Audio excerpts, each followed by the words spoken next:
Welcome to Talk the Journey. Today on this program, we will be speaking with Mr. Claudius Wong. Don't let the name fool you, Wong. We'll talk more about that later. But on this program, we share the journey of a multiplicity of persons from all sectors, strata, race, and profession. Please stay tuned and listen to Mr. Wong's story. Mr. Wong, thank you for joining us. Thank you for having In my me. introduction, I said, do not let the name Wong fool you, because when you say Wong, you'll associate, most people associate it with what? A Chinese person? Yes. Something like that? Yes. So, you have that anywhere in your bloodline?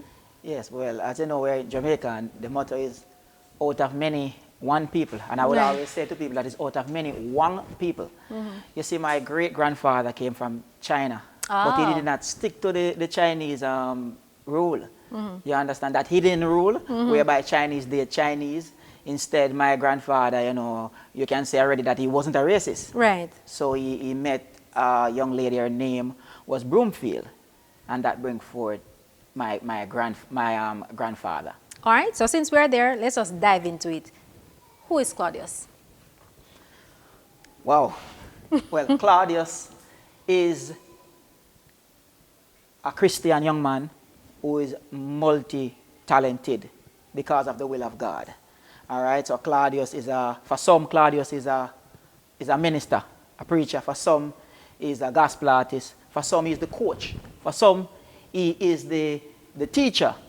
For some who know me from other things, they would know me as the artist, as in visual. So I do the visual and the performing art. For some people, they will say, boy, the counselor. As in, counseling, not political counselor. Right. So, and for my son, he is daddy, or my son's rather, daddy, the era, and to my wife.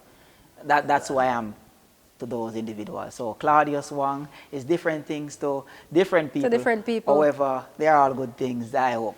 All right. Okay, perfect. So you mentioned a son and you mentioned a wife. So you're married? Sons. I have two sons. Two Yes. sons. Yes. So you have two children, two sons, and you have a wife. Yes, All right, so you're a family man. definitely. All right, tell me about growing up though, Mr. Wong. Well, growing up was really tough. Where you grew up? I started out in a place known as Wilmington, that top side, Sunil, in the hills there. All right, so when I go to Bath, up in the hills. Oh, in St. Thomas? Yes, I lived there when I was about 5 years old, to Dalvey with my parents. And there I grew up in, a poor family, very poor family. But my father was the type of individual whereby if he go out the road and him have $1, and somebody asked him, he would give them the $1 with a smile, and they would think that, yes, he have $2 more in his pocket. So growing up in Dalvey, that's where my father actually from.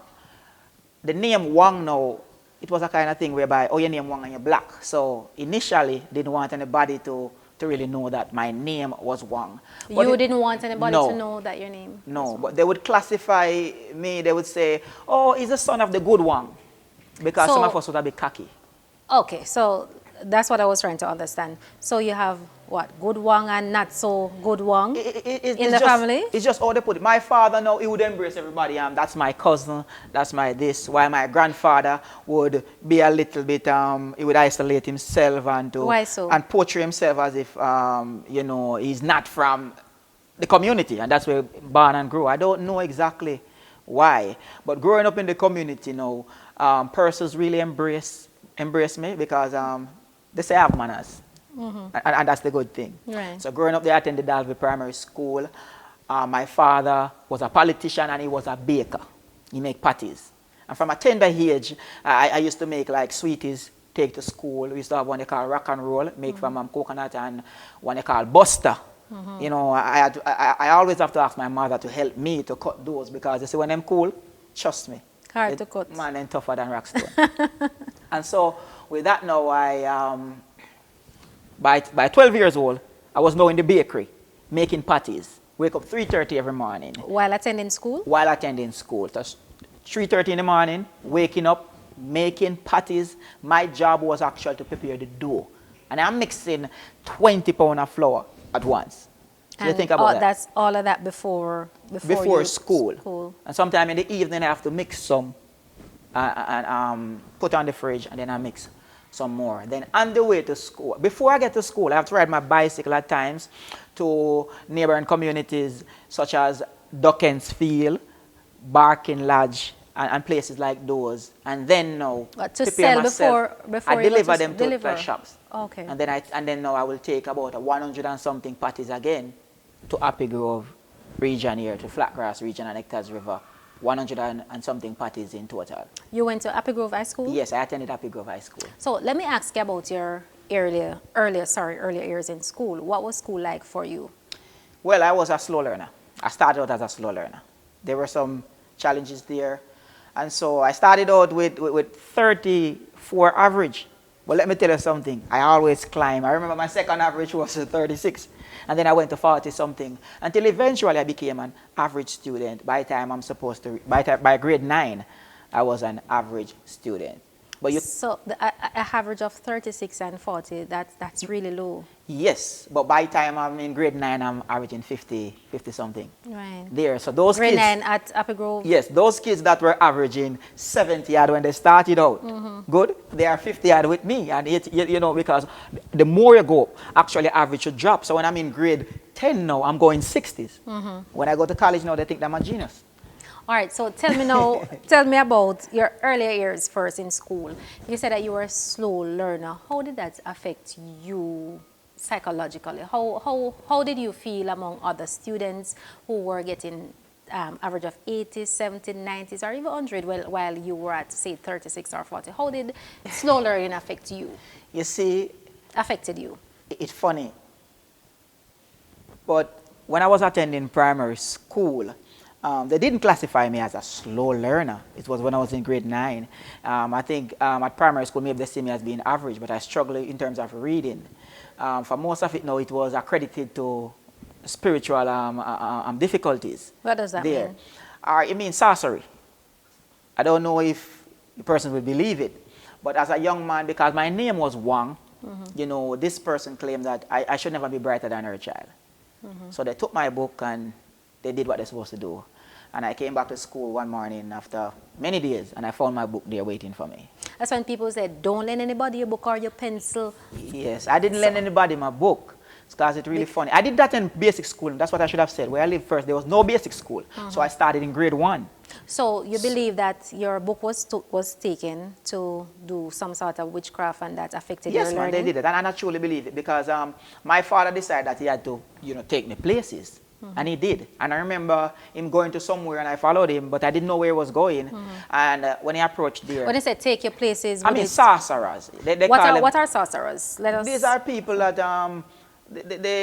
what I would say now, in Jamaica, you call them Wobia man, mother woman. They are very spiritual individuals. They might use the Bible, but at the end of the day, it's black magic. You understand? So it is more over to the Lucifer side of the coin. Okay. And being a young man now, I got baptized basically when I was in grade 10. And one of them told my father that I did not believe in them. Good? Told my father, they're doing you something, but him not believe in a way. And with that thing now, my father was upset. And he said, okay, and they gave me some angels to call upon.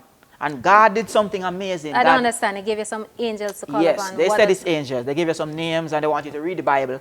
And they want you to call upon So the Bible was used? Yeah, man, they used the Bible. I mean, everybody basically used the Bible and twist it around. And today we realize that it's not everybody that quotes something from the Bible, they're actually doing it the right way. And so what happened now, I was told that I was stubborn because they're doing the things and you're not, you know, because more than one place my father took me to. Good. And so before we move on, yes. You call upon the angels, you were... No, I did not. Okay. I wouldn't do that. Okay. But God was the reason. How old were you at that time? So you I was about 16. I just got baptized. Oh, so you were baptized and in the church? Yes, but I knew that I was going through the challenges before because I had physical pain, you know. I used to feel pains in my forehead and stuff like that. I believed, I knew that this was happening. But I did not believe that Satan could help me. The same people who cast it on me couldn't take it off me. So even though your father was taking you to these Obeah, so to speak, you still believed that because you were baptized and in the church, you believed that Satan couldn't help you. No, he could not help me. Because you believed that the witchcraft was work of the devil. Yeah, that's it. And long after I learned that Satan can't cast out Satan. and so what really happened was this now. I disobeyed my father. But my father was a disciplinarian. And I was sitting over there with my Bible, pretending as if I'm going to do his stuff. And he did not come over me with a strap and say, boy, read this and let me hear you. He did not. It's like God just blinded him or something like that. And I sat there and I didn't have to do it. And I didn't do it because I didn't know who these things were, these demons or whatever were. And I did not. And I confessed to my father. When I became a big man, I said, you know what? I didn't do it. I didn't do this. Because if I had done that, no, they would have said that it is true, those things now, why I am that I am. So also, you said that you were physically sick. You were in pain. My forehead. Your forehead. At times, the pain just come on. What do you think? Vanish. What do you think had caused that? Because even though you didn't believe, as you said, your words. I believe that it could happen to me. I just didn't believe that they could cure me. Right, that's what I was getting at. Even though you, as your words saying that Satan can't get rid of Satan, no. You still believe though that what was happening to you was because of witchcraft. Yeah, man, definitely it was. It was definitely, and God took it off me. Why did you believe that though? You see, these individuals, these are the practices that they involve in. These people are known for that. You understand? They do these practices. How do you know that though? I'm from St. Thomas. And it's a close community. So these people are people whereby they outright will encourage you or try to, I will actually take you. When you speak about St. Thomas, Mr. And Wong, I think I know who the person is. I love the person, trust me. We won't call any names. No, I'm not going to call When you talk about St. Thomas, a lot of people associate St. Thomas with witchcraft. So therefore they speak it. Even if they don't do it there, they speak a lot of it. Because they know that people are afraid of St. Thomas people. So you know a number of persons, they're quick to tell you that, who are you? And a number of these persons But isn't that just that word of mouth? No, man, sorcery. What do you think it was when Pharaoh's counselors and his magicians, you know, threw down their rod and became snake and stuff? It wasn't a miracle. It was more magic. And you know, a different thing is that magic and miracle is two different things. Only God alone can work miracle. Magic, anybody can work magic if they want to. And so I believe that, yes, these things existed. I was being affected by it. I couldn't learn to read. My attitude was really good. But God himself took it off me. Just take it away like that and deliver me. Stick up it right there. Hold it right there. We have to take a break, Mr. Wong. Folks, we're here speaking with Mr. Wong. You don't want to go anywhere. Witchcraft, sorry. As Mr. Wong said, it's real. Let's take a break. We'll be right back.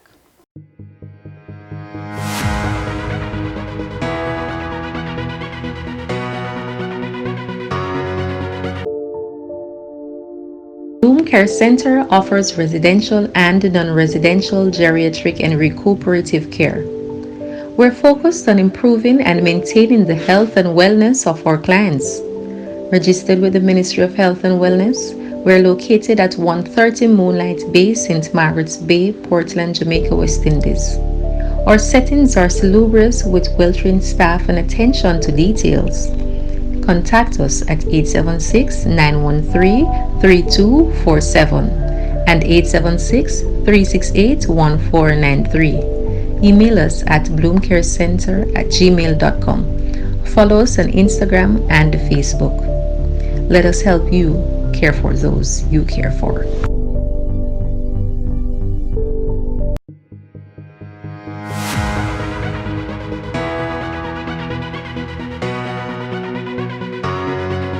Welcome back to Talk the Journey. We're here speaking with Mr. Wong. Mr. Wong is sharing his journey with us about having to wake up early in the mornings to work with his father at his father's bakery, being a slow learner, and also witchcraft. Let us continue speaking with Mr. Wong.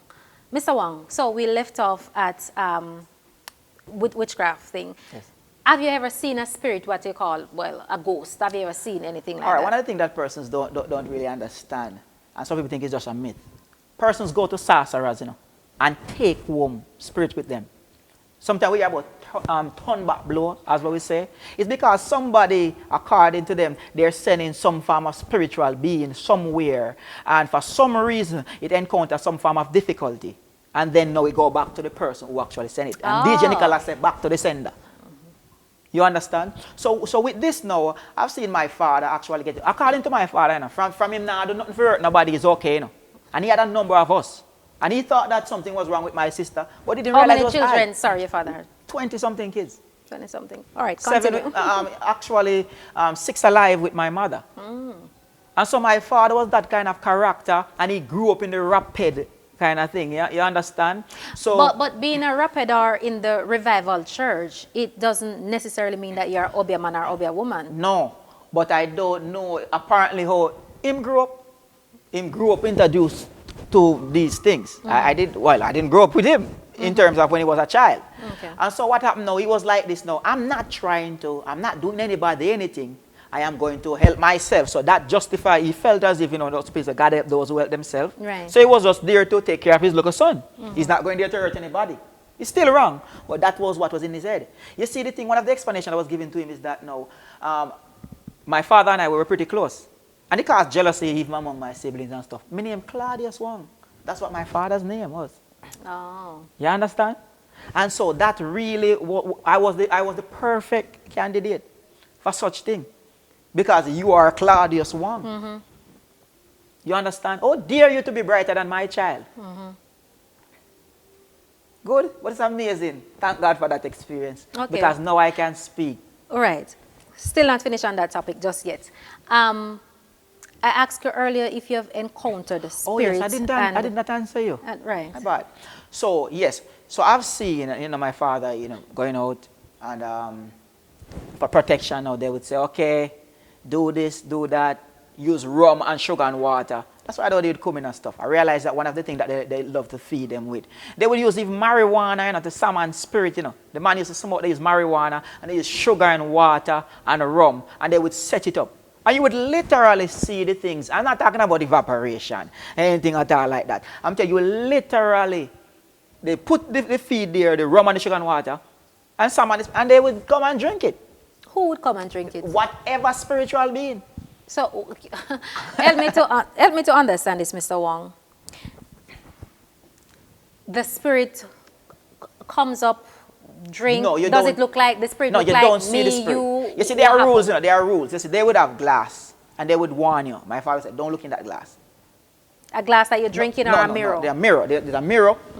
A mirror would be there, and such a like, you understand? And he would say, don't look in that glass. But I realized that the more when my father do these things, it's the more in business going down. You see, they like to go out and they would sprinkle.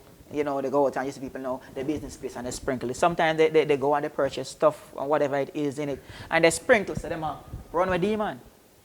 You understand? But you're actually inviting them. You're actually inviting them. Demon now give you something for running with. Not no go so. That don't make no sense.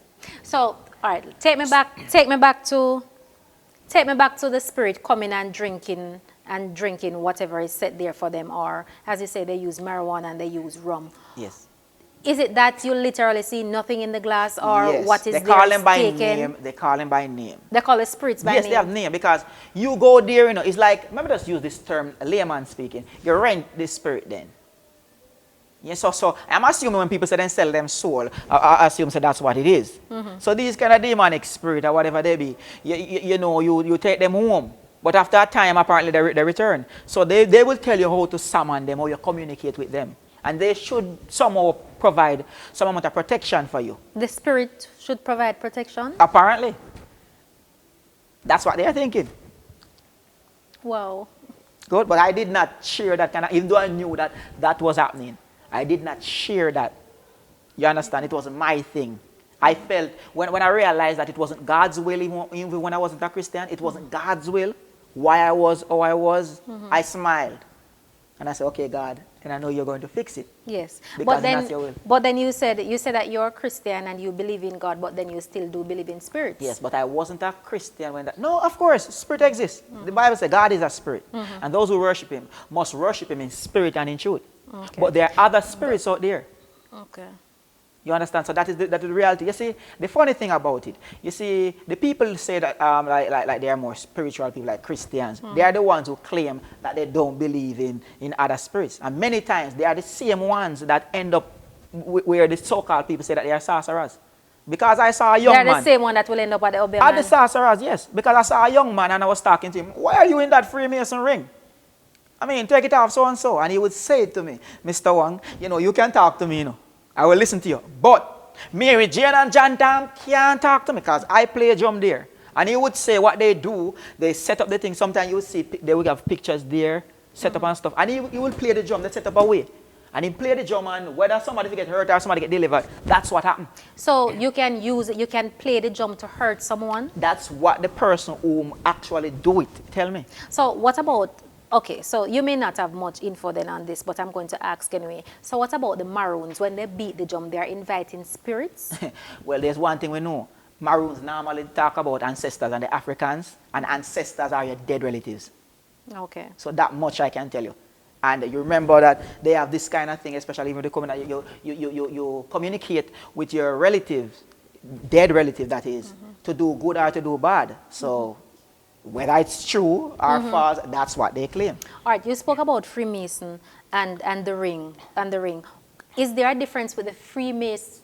Not sure if you know, I'm just asking. Is there a difference with the Freemason ring and the guard ring? Because I don't know. I'm not so deep in it. I just know that my father had a ring. Very well. And he said that at some point in time that whenever your danger... father had a ring? At some point in time. Not a Freemason ring. Oh, there must be a difference. Because he said it wasn't a Freemason ring. So the ring that your father had, what kind of ring was that? He said it was a ring that to protect him.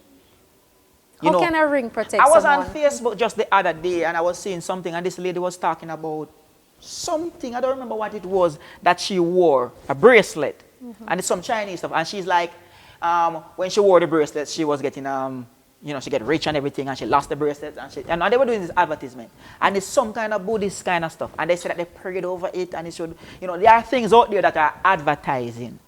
Good, that if them pray over it, then it will do something good or something bad or whatever. And people believe in it, and people practice these things. Yeah. So what I'm really saying is that I don't know much how powerful this thing is, but I know that they are out there and people are involved in it. Yes. And if you make yourself vulnerable, they have a saying that believe kill and believe cure. If you make yourself available, you might be damaged. But there's one thing I know. If you belong to the kingdom of God, and if you give your life to Jesus, no weapon that form against you shall prosper. None of them. No sorcerer, no sorcery. You know, I don't know if I can share this, but there's a song that I was going to say. The sorcerers, them saucer me. I bet them never care about little pickinny. Them the time them me go in primary. They stole my book and work them sorcery. I felt the pain in my head. Thank the Lord me never did. Yeah, I felt the pain inside and no one knows. From I was a little child. You know, so, you know, things like those. And at one part say, my name is Claudius Wong. And so was my dad. He had a lot of kids, over 20 had. Even though I was the second boy on paper, because my name, I had a lot of haters. But they don't know what it meant. Thank the Lord, He give me strength. Yeah, I felt the pain inside and no one knows. From I was a little child, I felt the pain inside, but it never shows. Thank God He's by my side. You know, things like those. It just never show. Tell me about your ministry, because you are you're a gospel artist as well. Yeah, that's why it's very difficult sometimes to progress. Yes, I'm a gospel artist. I believe I do have some very good content out there. People love it. But the thing about it is that I don't have anybody actually working with me yet, except a project we're working on now, whereby 4 of us, we did this song, New Creation. It should be out for the new year. We're working on the video. You understand? I remember on Styles FM in Cassidy program, and every day play my songs a lot there. All right, and I think I heard that Digital T did some playing there. It was wonderful because I gave Cassidy 2 songs, and the 2 songs spent about 15 months. The first song tied for #1, Never Judge a Book by the Cover, and he spent 3 months. And then the next song, Cassidy had to start over the program because the song spent over 1 year. Why You Hurt the Pitney Them. And it was the longest song in the program there. And persons out there were big artists, and people were voting and all them things. It was awesome. It was wonderful. I felt good. I was in the semi-finals in the Jamaica Festival there. I won the second Breadfruit Festival competition. What's the Breadfruit Festival? They used to have this competition in Bath. They used to have this event, Breadfruit Festival in Bath. And during the event, they would have DJ and such a like competition. And I remember entering the competition as a little boy, and I did a song about breadfruit, just purely talking about breadfruit. And I DJ the song, and trust me, the place. Let me hear a little of that song. Okay. You know, we're the first breadfruit tree they plant in Jamaica. You know? No. Bath BT garden right over there, you eat breadfruit patty. You know, say bashy, whether you a slim thing or you a big fatty. You have to have yourself a breadfruit patty. You eat breadfruit bun, you don't want it done. Meanwhile, you a eat, you a go and have fun, beg your some. No, you not get none. You know, breadfruit nice enough, breadfruit sweet. It good for drink and it good for eat. That is why me have breadfruit daily. From you look on me, you see a breadfruit baby. You know me use breadfruit for all boiled tea. And this little partner was funny when we I was getting into the rhythm. This little part was funny because my uncle and auntie, they're very famous in the community, and I call them, you know, me use breadfruit for y'all boiled tea. And breadfruit, John used to get him first picking it. And if you think say I like one, go ask Esme. Because Esme, the first somebody will tell me, me boil breadfruit soft like a cho-cho, roast it, scrape it, eat it just so, you know, say breadfruit nice, you know, say breadfruit sweet. It good for drink and it good for eat. That is why I have breadfruit daily. From you look on me, you see a breadfruit baby. It was hilarious. That bad me song. Yeah. Oh, the comment. Yes, it was like, yeah. Bad. And so it was So a you rhythm, want Bellias. Yes, it was this rhythm back then. It was a bad rhythm back in the days. Bellias. And I used to sound more like the Zebra Tiger character. So I was a little bit deeper. Yeah. But I ate it when they said, you sound like Zebra Tiger. I was like, you know, it's a breadfruit nice, you know, it's a breadfruit sweet. Eat good for drink and eat good for eat. That is why I have breadfruit daily. From you look on me, you see a breadfruit baby. You know? And it was very, you know, and I was like, wild. I am all over the stage. Yeah. Yes, yes. As you can see, they want to look a smile. Yes. Once I was doing a concert and Cassidy said, boy, couldn't pick me up in the frame of the camera because I was all over the stage. So I realized I have to learn to be ethical. If I want to be seen on the camera, I have to stay put. Yes, I'm trying. But you're also a motivational speaker. Yes, awesome. Tell me about that. You see, the thing about it is that I learned lately that I'm a friendship evangelist. It means that I really know to see things through person's eyes. I mean, even doing a graduation, a speech to some small kids. Trust me, some people can't go down to their level. But for me, I can speak to anybody at any level. Because you see, the thing about it, I avoid using all of these big words. I take it down to the level of the people. I make sure that everybody can understand it. And I use my own experience a lot in doing so. I always believe that I try to pick sense out of what persons are saying. Let me just say, let's say I'm trying to motivate or persuade somebody to become a Christian. I'm a Rasta. And they say, I worship the Most High God. I say, I am a worship too. And when him go on and go on, I agree with him before I can find something to disagree with. So the motivational speaking and counseling people like person marital problem, what I find that works, especially for a male, nobody don't want you to tell them something wrong. So what I do, I set up the situation for them to think that them tell me something wrong. So I don't tell the man saying wrong so much, you know. You set the situation and then say, me know something wrong still, you know. And I realize that it works. And many times I don't even know exactly how I'm going to say it, but I normally ask God to let His perfect will be done. All right. I want to touch on, you said that you're a slow learner. I want to touch on that. Was a slow learner, my apologies. So I want to touch on that when we come back from the break. Folks, stay with us. We will be right back.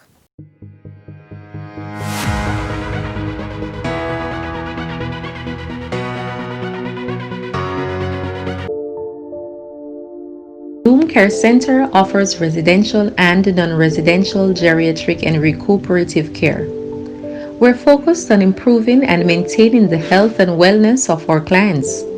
Registered with the Ministry of Health and Wellness, we're located at 130 Moonlight Bay, St. Margaret's Bay, Portland, Jamaica, West Indies. Our settings are salubrious with well-trained staff and attention to details. Contact us at 876-913-3247 and 876-368-1493. Email us at bloomcarecenter@gmail.com. Follow us on Instagram and Facebook. Let us help you care for those you care for.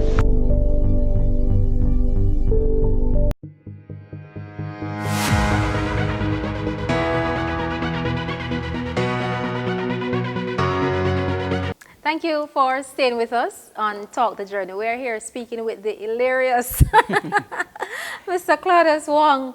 Mr. Wong is here singing for us, highlighting his journey from, being a slow learner to where he is now. We spoke about witchcraft. We spoke about his father believing so much in witchcraft. He took him to several Obeah man because he was a slow learner, and they believe that it affected him later on. So let us continue with Mr. Wong's story. Mr. Wong, I know you are a teacher by profession. Yes, I am. How do you differentiate? Because some people believe that, a child may be dunce, them dunce. Is it being dunce is different from being a slow learner, or you are not able, a student may be a slow learner, but then maybe a teacher or a parent associate it with you being dunce? I don't know the definition of dunks. I don't know it. It doesn't exist in my vocabulary.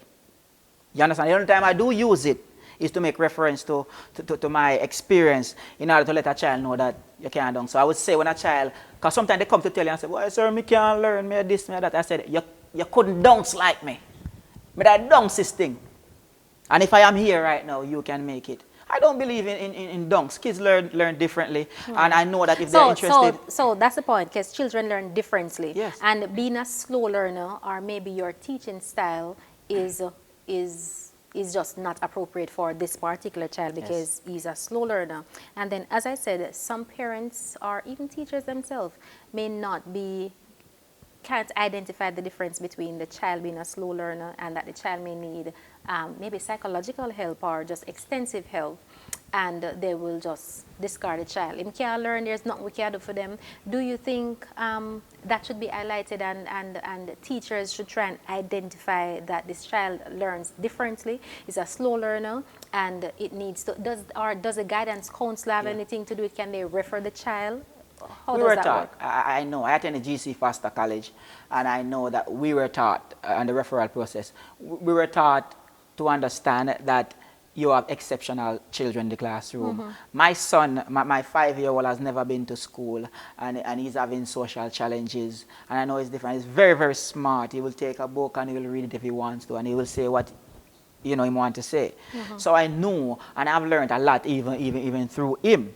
But I also realized that if a child is so motivated, if you can find the root of the problem, right, you understand, and you can fix it from there, then you'll be surprised. Look, the amount of persons that I see coming on TV, profile, and all of these programs, and telling people, oh, they were at the level that they were at certain age. Mm-hmm. It is amazing. Right. At the point that they were at the time when they were talking on profile. Journey. They are doctors, they are all of these things that people say that certain persons couldn't be. I have a bachelor's degree, I graduated with honors, and trust me, and I work as an external assessor for more than a decade for CXC. I work as with the NSC as a trainer. I was the only one initially from Region 2 for physical education that was selected by the Jamaica Teaching Council there. I was also appointed as a resource teacher in the first year that I became an external assessor. Good. I worked with the Jamaica Anti-Doping Commission as a chaperone. Sound like one dong somebody to you. And I worked also, I was part of the CAC junior team to Trinidad in 2006. Wow. Whereby I wasn't even assigned a particular group. So like you and Blake and those youngsters, and they call me coach. Yes. You know, so when you look at all of those things, as I said, I'm a minister in the church. Good. I think when I do get to in the classroom, I don't know if I've ever disturbed, you know, like my colleague here, Mr. Walford, or anything like that. But the truth of the matter is that I get very excited, especially if the kids are well behaved. You understand? I will become a clown for those kids They're who are just well passionate. behaved. Maybe I'm too passionate. Sometimes you think I'm preaching. Sometimes they say, "Sir, you're preaching." I said, "If you understand, say amen." You know, so I'm all about it. I used to teach integrated science, Yes. and I loved it. And I remember when I'm teaching about senses, I would carry like something for them to eat and to do all kind of stuff there, you know. And I taught visual arts, which I love, and, you know, physical education up to the Cape level. All of these things there, I give God thanks. Wow. You know, so if I can, Yes. and I'm doing it, I'm still not finished yet. Because I'm hoping one day to become a principal. You understand? I did 2 interviews, didn't make it then. Just apply for one more, hopefully. The journey is still ongoing. Yes, should I say that? And I applied? Yes, I did. So the thing about it is that them not dunks. No man, not go somewhere. You know dunks. Good. You need to find out how you learn. In closing, Mr. Wong, you spoke about your 2 children and your wife. How is your family life? Well, in terms of emotionally and spiritually, awesome. Financially, boy, I don't know. I don't know if money was really made for man or what it was made for the bank or whatever it is. But, so that's the only thing now. My wife, you know, she's awesome. You know, she's around there. You know, my wife Your wife teaches at the same? She works in the home economical department. Okay. She's awesome. We've been married now for 14 years. Wow. You understand? And there's a song, it says something like, still feels like the first time together. You know, something like that. And so it's always wonderful. My sons, boy, them love me and cherish me. I remember watching this movie named Courageous. And after watching the movie, I said, in the presence of my eldest son, he's in grade 6 now. I said, I want to become a better father. He said, cut out your foolishness, daddy. A TV, what kind of better father? I said, son, don't you think I can become a better father? He thinks that I'm a hero. He's like, Wow. Daddy can do everything. Yes. You know that when my son believes that he can't manage something, I just say, remember, your name is Wong. My son believes that Wong means that he can do everything. Wow. He was in the top 10 in the spelling bee, grade 5 there, you know. He was a top student for the maths. There was something in a big NAL competition. They sent him as grade 5 with the grade 6 kids, and he was a top student out of them there. You know, he's at home now supposed to crying that his teacher is having him online doing it to work. But they're awesome. Javan, you know, it's Javier and Javan. They are so awesome. You know, Javier and myself, you know, we did a song some time ago, The Devil to Lie. You know, it was a bomb, you know, yes, Cassidy was the video man. And he enjoyed it. He enjoyed it, and my son was like, yes, Dada, the devil to lie. And he said, the devil said, if you disobey and come out of the yard and don't answer back when Dada call. He said, if you tell lie, me go play football. Drop out a tree and then me start ball. I say, son, me glad you know, said the devil lie. And him do you think, yes, Dada. That's an original? It's an original song. And my son and I, we did it together. My wife also sings. So the family life, trust me, man, it's wonderful. My mother living with me and my wife too. It's awesome. It's awesome. I'm married to her over and over again. Oh, wow. Trust me, man. She's a wonderful person. Yes. Mrs. Wong, Tanisha, love you, baby. All right, Mrs. Wong, your husband here. Everybody here, you know, can hear him professing his love for you. Yes. All right, so I want to thank you, Mr. Wong, for joining us today. Is there anything else you'd like to tell? Tell me about you have a YouTube page, a YouTube channel. Yes, tell the folks I do. about it so that they can go and It's subscribe. Claudius Wong, Claudius Wong. It's Claudius Wong everywhere. You understand? So you want to find me on Instagram, it's Claudius Wong. Facebook, it's Claudius Wong. YouTube, it's Claudius Wong. And my channel is about words of wisdom. That's what we share there, you know. And you must hear the story of my friend who is paralyzed, Dennis. He has been paralyzed now from 2007. And he's sharing words of encouragement with you. All right? So, yeah. And people from my channel too, like later, make them come over my channel. Very well. Yeah. All right, Mr. Wong, again, I want to thank you for having us here today, for you sharing your journey, highlighting, you know, well, one of the most important thing, you know, education where, you know, you're a slow learner, but look at you now. Even though you're a slow learner, you can evolve and be whatever you want to be. So folks listening out there, even parents who are listening, you have a child, you have children who are slow learners, get them evaluated. Speak to maybe the teachers, the counselor at the school, your guidance counselor. Your guidance counselor should be your best friend, parents. They can refer you, they can assist. So speak with them, and they should be able to assist you in getting your child referred to the relevant persons where you can get help. All right, so I want to thank you for watching this another episode of Talk the Journey. If you have a story to share, please feel free to call us at 876-368-1493, or you can email us at talkthejourney@gmail.com. You can leave us a message on our Facebook page, on our Instagram page, or even on our YouTube page. All right, thank you once more for joining us. And I must make special mention to Legal Chambers, Attorneys at Law. Bloom Care Center, we are located at 130 Moonlight Bay, St. Margaret's Bay, Portland. Get all your nursing needs there, nursing services. We do in-house care. Call us and we'll provide you with whatever nursing services you may need. See you next time on Talk the Journey.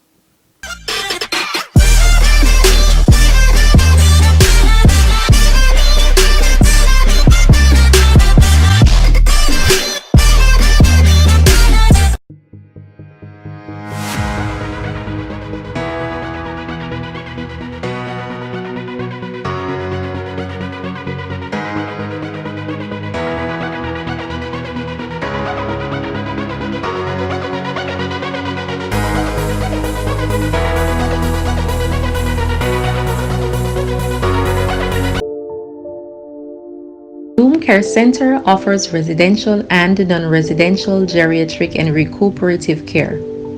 We're focused on improving and maintaining the health and wellness of our clients. Registered with the Ministry of Health and Wellness, we're located at 130 Moonlight Bay, St. Margaret's Bay, Portland, Jamaica, West Indies. Our settings are salubrious with well-trained staff and attention to details.